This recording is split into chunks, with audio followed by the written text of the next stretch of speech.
Tu es coincé sur une montagne isolée, tes amis disparaissent un par un, tu entends un bruit, tu paniques, tu prends une mauvaise décision, et boum, game over. C'est pas Fear and Hunger non plus, mais bienvenue dans Until Dawn, un jeu où tes choix sont aussi fatals qu'un slip en mousse dans un crash d'avion. Mais est-ce que ce classique de l'horreur a vraiment survécu à l'épreuve du temps? Aujourd'hui, on va replonger dans ce chef-d'œuvre ou dans ce cauchemar interactif. Until Dawn, c'était pas un jeu classique, c'était un simulateur d'angoisse.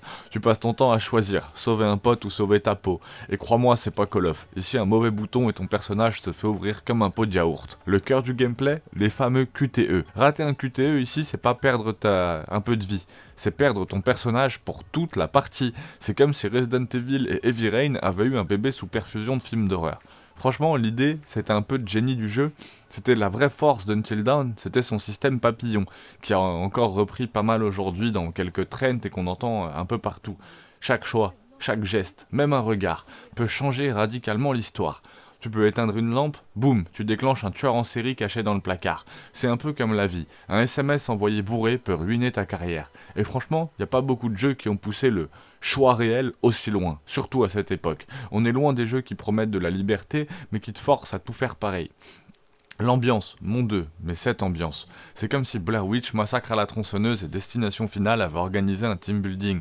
La cabane abandonnée, la forêt lugubre, les hurlements au loin. Tu ressens vraiment de la peur. Et pourtant, contrairement à plein d'autres jeux d'horreur, Until Dawn n'abuse pas de jumpscares faciles.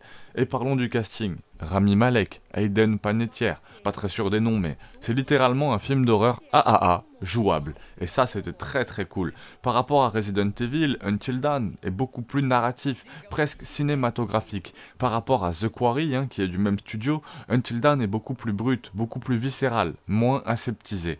Et pour ceux qui ont joué à des jeux comme Silent Hill sur Wii, on retrouve cette idée où tes choix influencent vraiment l'histoire. Pas juste la fin. Until Dawn, ça a été une vraie claque. C'est un jeu que j'ai refait plusieurs fois, même aujourd'hui, c'est un des rares jeux qui te donne vraiment l'impression que tu joues à un film d'horreur où tu écris ton propre cauchemar. Est-ce qu'il a vieilli? Techniquement, il a forcément un peu vieilli, ça c'est sûr, mais l'expérience reste vraiment intemporelle. Alors, si tu te sens prêt à prendre des décisions qui pourraient condamner tout le monde, fonce sur Until Dawn, c'est un jeu que tu risques de refaire 2 fois. Je pense que tout le monde l'a fait 2 fois. C'est un très très bon jeu, très intéressant, franchement.